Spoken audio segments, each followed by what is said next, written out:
Free speech. I'm worried about it. Free speech and independent media. I'm worried about our environment, what happens to us as we continue to go live.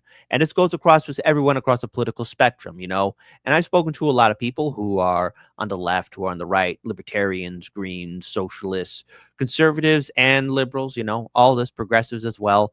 And I think for the most part, those that are not blinded by politics or irrational thinking are in the same boat as me. And that is, oh, I see that guillotine too, Kit. You're not crazy. Oh, I see that jackboot coming. You're not crazy. Oh, I see the political police lining up. I mean, everything is lining up to end up as a horrific nightmare. And before we play this clip from Case Study QB, I want to play this clip from the Jimmy Dore show. This is a clip from it, but it's talking about how everyone is trying to blame one side or the other, Democrats and Republicans. But here's the thing. It's not just the one side. It's both parties are working together to silence and suppress you. Both parties are holding hands as they silence free speech.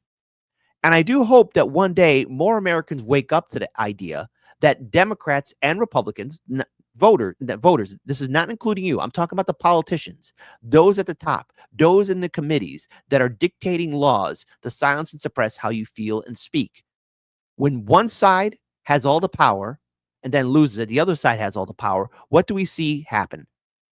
The wave of censorship and suppression, the wave of silence. Let's put aside our differences, because if we don't, we will lose the most important amendment in our country, and that is the First Amendment. And I believe in the First Amendment. I believe in free speech. I believe in the right of not being silenced. And yes, I know there's bad people, and I know that you can't scream fire in a movie theater. I get that, but I'm talking about the whole concept of free speech and our right to speak. Because if that's removed away from us, we lose everything.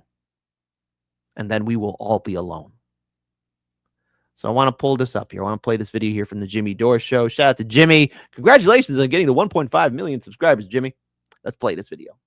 Bill Maher is waking up, I guess, a little. Let's listen. California is projected to lose 3 seats, New York 2, also going to lose a seat, Minnesota, Oregon, Rhode Island, Illinois, all blue states. And that's because people are leaving those states. And what Bill doesn't realize, that's what the open borders was supposed to make up for. Who's getting these?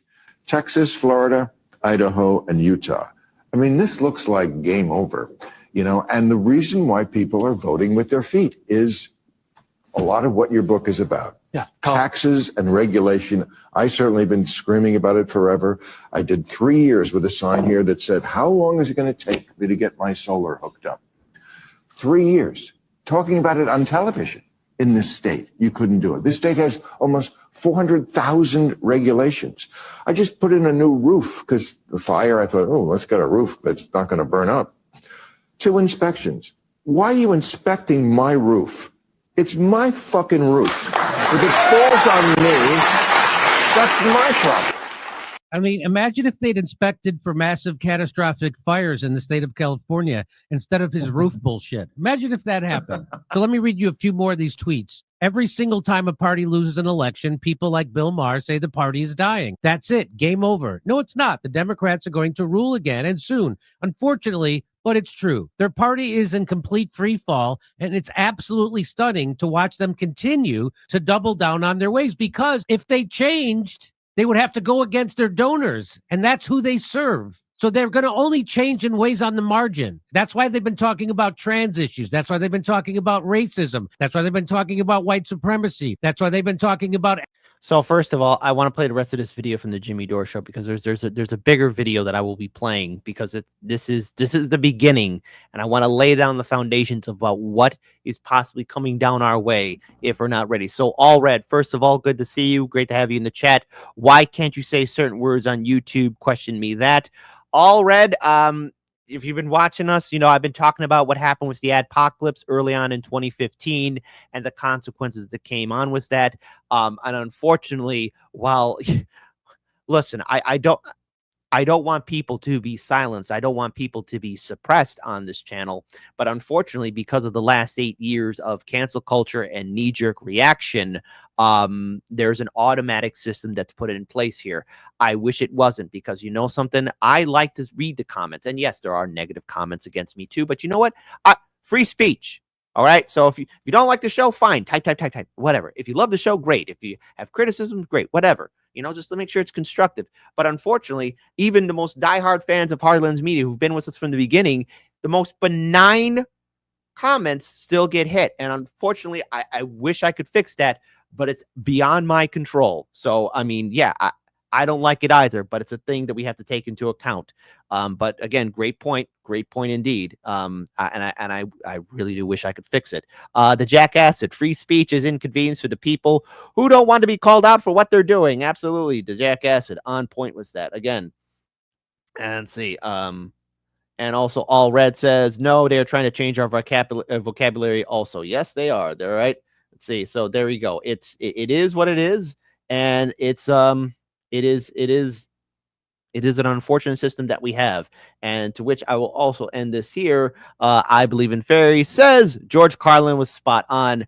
George Carlin is not vomiting in his grave. He is not spinning in his grave. He is up in the big blue sky doing a huge Broadway musical called I Told You Bastards that this was going to happen. I told you so. LGBTQ. That's why they've been talking about hashtag Me Too. That's why they've been talking about all that stuff to keep you from realizing you're being screwed from above, not from your side. That's why they want you to hate your neighbor. Trump and Elon Musk want you to think it's the Democrats are the problem, and the Democrats want you to think it's the Republicans are the problem, and that's not the problem. They don't want us to come together to realize that we're being screwed over by a government that delivers 100% for the military-industrial complex, for Wall Street, for the Silicon Valley, for big insurance, for big farm. They deliver 100%. They just don't deliver for you, and neither of them will. Democrats nor Republicans. Yep. Now, I also want to add in here, because here's the thing. Jimmy's spot on, and I think a lot of us have also been calling this out here too, about how the system, both parties want you to hate your neighbor. Both parties want you to hate the other.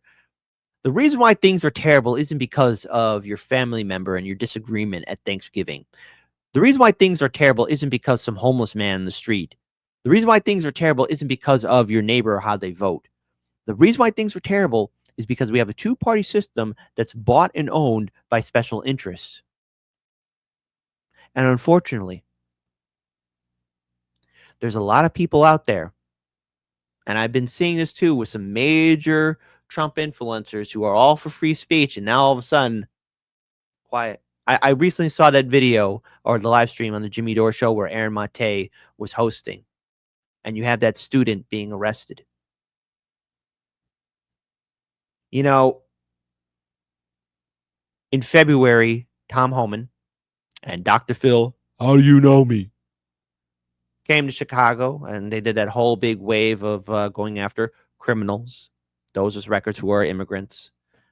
But Tom Homan said he wanted to expand that list to higher. Well, all right. Now you want to go after nonviolent migrants. I get it. Came in here illegally. I get it. But then now what? Those who have green cards, those who are maybe joining in on a protest, rounding them up. Who else is going to get rounded up? Who else? Because I see something coming, and you know what? I want to be so wrong. I want to say, hey, guys, I overreacted. I am so sorry. I'll do that. I'll say, hey, I overreacted, but because it's my natural gut instinct, because of what has happened to Hardlands Media and what's happened to other independent media channels too. I want to be wrong. So wrong, and just, hey, we'll have a good laugh about it. Hey, kid, remember when you were thinking about this? I want to be wrong, but unfortunately, videos like this, shout out to Case Study QB, make me think I'm right. And now I feel like Ian Malcolm as soon as the T-Rex escaped from the park, who says, God damn it, I hate it when I'm right. If I told you that masked secret police were caught on camera kidnapping a college student for her political views, you'd probably think that it was happening in some foreign country run by a dictator. But this was the scene on Tuesday night, not in a foreign country, right here in America. In fact, in Massachusetts, the birthplace of the American Revolution. That is where a Tufts University PhD student and a Fulbright scholar was abducted. Rumaisa Öztürk had just left her apartment to attend a dinner, breaking her Ramadan fast, when all of a sudden she was approached by a guy in a dark hoodie and a hat, who then grabs her hands, and you can see and hear how upset and scared she was, as an officer finally pulls out a badge and appears to identify himself as law enforcement. Within seconds, she is surrounded by half a dozen cops, all in street clothes and all covering their faces with masks. They take her cell phone, physically remove her backpack. And her crime, you'd think that this was somebody really wanted by the government, someone dangerous, but her crime appears to be co-authoring an op-ed in the school newspaper back in 2024. The piece cites Tufts University's 1989 decision to divest from apartheid South Africa as part of an international boycott against that racist regime. She calls on the university to divest in the modern era from Israel due to the International Court of Justice finding Israel plausibly committing genocide. And for that opinion, for that op-ed, Öztürk was essentially kidnapped off the street. She was. I condemn that action. She should not have been kidnapped or taken off the street. She wrote an op-ed. Okay. It's her opinion. Everyone's entitled to an opinion. That's her right.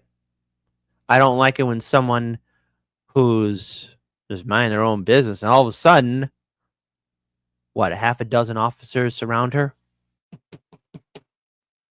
Political police. Open the door and follow the orders. Commissariat Hans and my deputy Fritz, hello, are here to visit you. That's not how it should be. That's not how it should be at all. And thankfully, there was a good Samaritan who was recording it and asking those people, hey, show me your badge. Show me your face. I mean, here, I'm just going to say this here. I mean, like, unless this is like the greatest mastermind, secret spy, okay, looks can be deceiving. I kind of want to know if this is going to be the standard operating procedure. Because then what happens after the green cards? Because first you're going after the criminals, then the nonviolent migrants, then the green card people, right, who are joining in protests. I don't want to sound paranoid, but who comes next? Was sent to a detention center in Louisiana, with the Trump administration now hoping to deport her out of the country. If it sounds familiar, it is. In fact, it is a similar story to that of Mahmoud Khalil of Columbia University. And it happened to a number of other foreign students across the country, again, with no evidence made to the public. The Department of Homeland Security is accusing her of engaging in activities in support of Hamas. You know what? Her op-ed didn't even mention Hamas. While DHS carries out the abductions, it is the Secretary of State who's officially making the call on who and why these students are abducted off of the streets and tried to be deported. This was how Marco Rubio explained his abduction on Tuesday. Oh, we revoked her visa. It's an F1 visa, I believe. We revoked it, and here's why. If you apply for a visa to enter the United States and be a student, and you tell us that the reason why you're coming to the United States is not just because you want to write op-eds, but because you want to participate in movements that are involved in doing things like vandalizing universities, harassing students, taking over buildings, creating a ruckus, we're not going to give you a visa. If you lie to us and get a visa and then enter the United States and with that visa participate in that sort of activity, we're going to take away your visa. And to be clear, there's absolutely no evidence that this young woman has engaged in any of the activity that Marco Rubio has just talked about. She has not been charged with any crime from the Department of Justice or any prosecutors. Keep in mind that Republicans have been pretending throughout all of this to be the champions of free speech in America for the past few years. In fact, this was Marco Rubio at CPAC back in 2022. There's now a speech code, right? Every single person in this room and the overwhelming majority of people that you know are one word away. It didn't matter if you're 13 years old when you said it. You're one word, you're one statement, you're one retweet, you're one like away from destroying your life. Uh-huh. I hear a lot of people say it, but you know what? Unless you truly are a free speech absolutist, this is how it gets used and weaponized. And I will challenge a lot of these people who are speaking from 2022 all the way up until 2024, talking about free speech, especially those who are conservative on the right. Look, it's either believe it or you don't. And I've seen a lot of fair share of Trump supporters calling out this, like, hey, wait a minute. Why are you arresting this person? I don't agree with this. See, there's a lot of people saying this, but notice, because the same thing with Democrat influencers and all these people in this media industrial complex. When it comes time to be campaigning, when it comes time for social media, how many of these bastards, on the left and on the right, who have these platforms, these influencers say, oh, we're for free speech, we're for free speech. And then as soon as they get that power, cancel, silence, arrest. This is how it gets started. There are kids in America that have had their admissions to a college revoked. There are now certain things that you're not allowed to say on a college campus. Wow. But beyond the hypocrisy of Marco Rubio, there's another huge flaw in what the Trump administration is actually arguing here. They're citing a rarely used Cold War law that says that a Secretary of State can deport non-citizens if their activities pose a potentially serious adverse foreign policy consequence.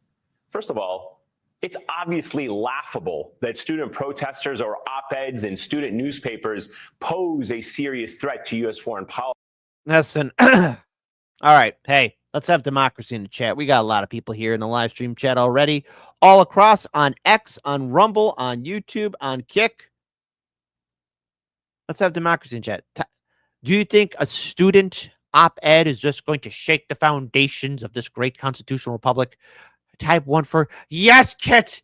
We have to keep an eye on what these college students are writing, because that one single op-ed will destroy everything.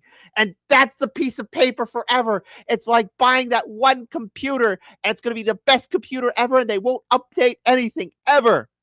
Type 2, no, one single op-ed ain't going to do anything. In fact, people are going to forget about tomorrow. Trust me. I wonder how many 2s will show up in the chat. There might be that one exaggerated one, but, come on. Policy. Honestly, we'd be much better off if these protests actually had any kind of impact on our foreign policy. I had to pause it here. Sorry, but I kind of like it that they kind of mentioned, well, it would have been something that these protests had an impact on our foreign policy. I remember when MSNBC, that's right, MSNBC, I'm not going to let you off the hook. Do you think I forgot how you guys were covering the protests in 2024? How a lot of you were saying that they were disruptive, they weren't helping out, and that it's going to cost, that this was bad for Kamala. Well, yeah, it was bad for Kamala and Biden, because the Biden-Harris administration made it abundantly clear they didn't give a damn about what was happening in Gaza. I mean, if the Democrats really wanted to make a change, Biden and Kamala should have put the stops to this war way back in 2023 when it was starting to ignite, way on October 7th, okay? But they didn't do it. They had over a year, an entire year and more to stop this, and they didn't do a damn thing. And corporate media was there to provide the shield wall for the vote blue, no matter who Democrats, Biden, and in turn later on, Kamala. But there's another huge flaw in what Marco Rubio and by extension Donald Trump are saying. The Columbia student encampments, which Mahmoud Khalil was a part of, they actually took place in the spring of 2024. You know who was president at the time? Joe Biden was the president. Rumaisa Öztürk's op-ed, that was published March 26th of 2024. That was when Joe Biden was president. So think about this argument for a second. Is Marco Rubio seriously arguing that the Trump administration is abducting and attempting to deport these students for undermining Joe Biden's foreign policy? Didn't Donald Trump oppose Joe Biden's foreign policy? Didn't Marco Rubio? I know I certainly did on this show. So what's really going on here? Why are these students being targeted? It's pro-Israel groups such as Canary Mission, Beitar US, and the Miriam Adelson-backed Maccabi Task Force that are behind these abductions. And they're proud of it. Beitar US is described in today's Washington Post as a militant Zionist group that's been around for a century. They are so extreme that even the Anti-Defamation League, which supports the detention of Mahmoud Khalil, they list Beitar as a hate group that openly embraces Islamophobia and harasses Muslims online and in person. But it's not just Muslims that Bitar attacks.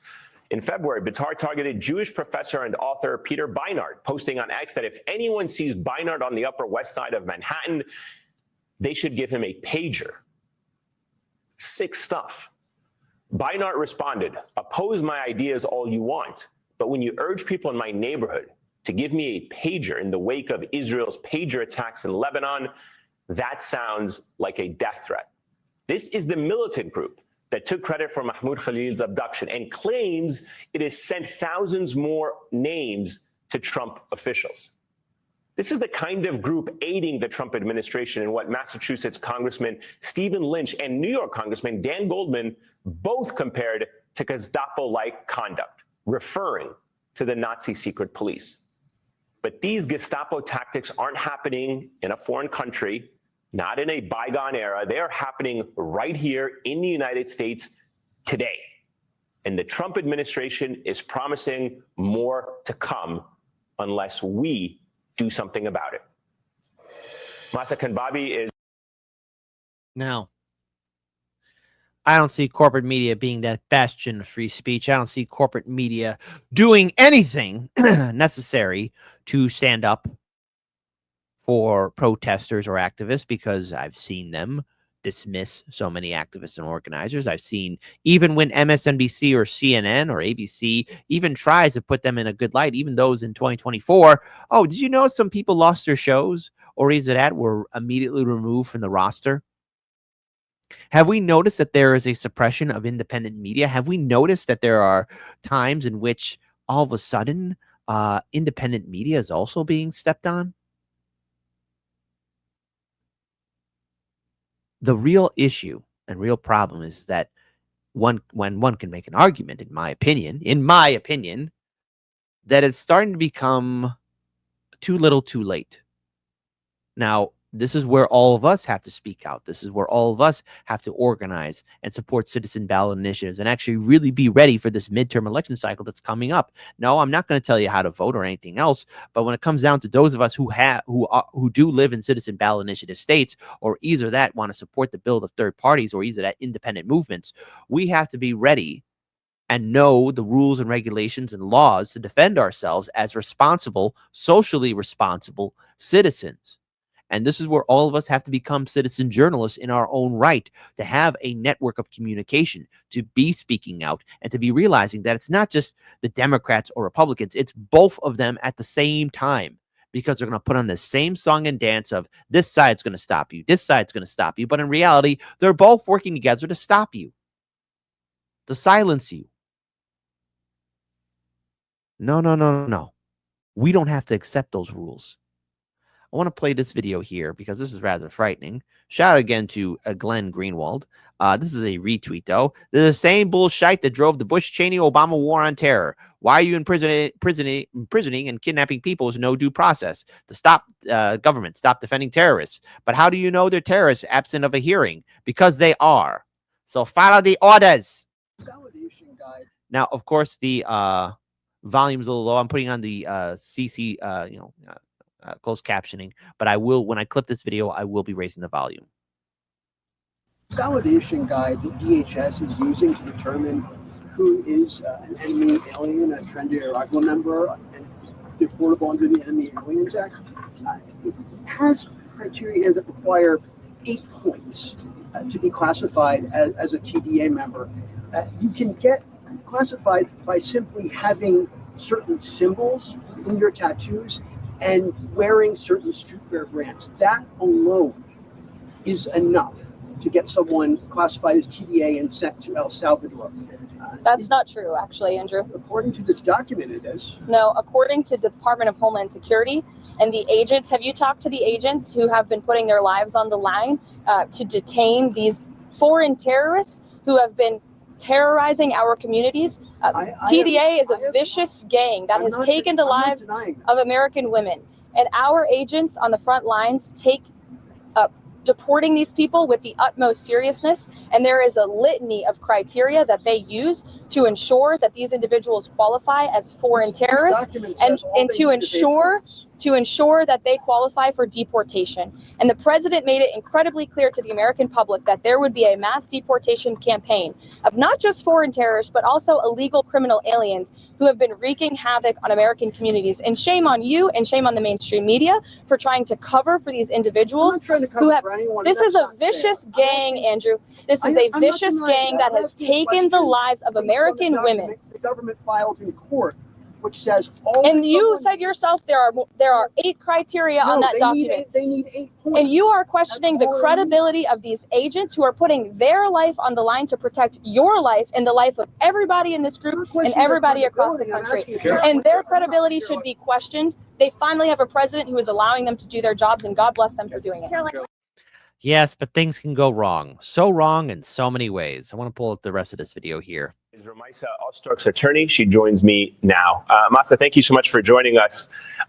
First of all, as Romaisa's lawyer, has the government been honoring her right to an attorney? Have you had a chance to speak to her, to access her throughout this ordeal? What can you tell us about where she is and how she's doing this evening? Good evening, Ayman. Thank you for having me on today. Unfortunately, it's been difficult, to be honest, to communicate with my client. We had incredible difficulty at first in even finding her. It took nearly 24 hours to learn that she was in Louisiana, despite the judge's order not to remove her from the state.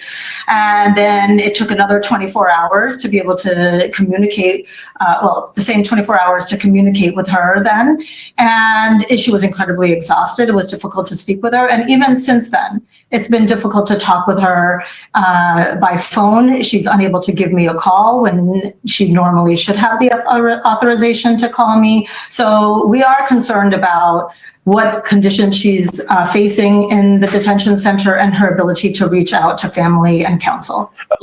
I only can imagine how fearful she might be. I mean, listen, being detained and going through the legal process. Listen, I don't wish it on anyone. That's a nightmare in its own right. It is by far extremely barbarous and destructive, and it could really mess with somebody mentally and physically. I only can imagine the stress that she's under, and not to mention, the lawyer can't really have a. Here's the thing. There's just basic Cliff Notes stuff because I'm not a legal expert, but a lawyer needs to have open, direct communication with their clients so they can defend them and help them out and get out of this legal quagmire that they're in. I mean, that's the job of a lawyer. Am I wrong? Let's talk about the, underlying principle of her detention per the American government, this administration, and this point that I made in the introduction about how disingenuous it is for Marco Rubio to be claiming that these students were somehow undermining American foreign policy when the conduct in question actually occurred under President Biden. Is it just a case of them being disingenuous, or might that hypocrisy actually help the students in the court system? I mean, I think it's absolutely ironic that the Secretary of State was talking about, we're one word away, when the one words away that Romaisa was the equal dignity and humanity of all people. That's what she wrote in her op-ed. And then to try to backdate, to retroactively apply someone's speech is just absolutely unconstitutional. I've never seen anything like this before. In fact, one of my neighbors was telling me today, I feel like we're on a different planet. This doesn't feel like Earth. Yeah, it seriously does not feel. It certainly does not feel like America. Yeah, well, here's the thing. I blame corporate media for help contributing to this too. Yes. I'm gonna blame MSNBC. I'm gonna point the finger at them. How many times have we covered during the 4 years on the Biden-Harris administration where MSNBC was saying certain stories were fake news, like the Hunter Biden laptop story or Russiagate or anything, or saying that, oh my goodness, there's a wave of insane conspiracy channels on social media and we need to stamp them out because they're saying bad things about Biden? Or what about the Democrats who are more than happy? The last 4 years, and this is why I'm worried under the Trump administration. The last 4 years, Democrats, your big brain tactic, brilliant Democrats, was to create an order in which there could be cancel culture and censorship. You had Trump derangement syndrome during the 4 years of the first Trump term, and then you had the 4 years under Biden. I've never once, now again, things were a little bit difficult on the first Trump term, But man, were they pushed up to 11 under the Biden-Harris administration. And now we are reaping what the ignorant Democrats have just sown before us. So now what happens next? Well, if they're rounding up people, if they're arresting people, doing all this other stuff, I mean, what else? What comes next? Who gets silenced? Who gets suppressed? Never forget what happened to Julian Assange. Never forget the brave actions of Edward Snowden. Never forget the brave reporters and journalists, whistleblowers. You know, when I clip this video, there's going to be the picture of the collage that the Zago brothers made. And, you know, last summer in 2024, that really was such a privilege to be part of. And I want to give a shout out to INN, who helped contribute to having more people on there, because without that new updated poster wouldn't be available. But I am worried about all of us and what we have to do going forward. Now's the time to support free speech. Now's the time for us to stand with one another. And I get it. I get it. Look, the Trump administration, they're running on that whole law and order. But the thing is, an op-ed calling for human dignity and respect. I mean, if that's what's going to get you arrested, I mean, what else? Hey, people shouldn't be hurt.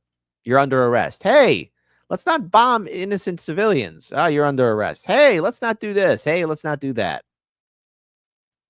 Protect the First Amendment. Protect free speech.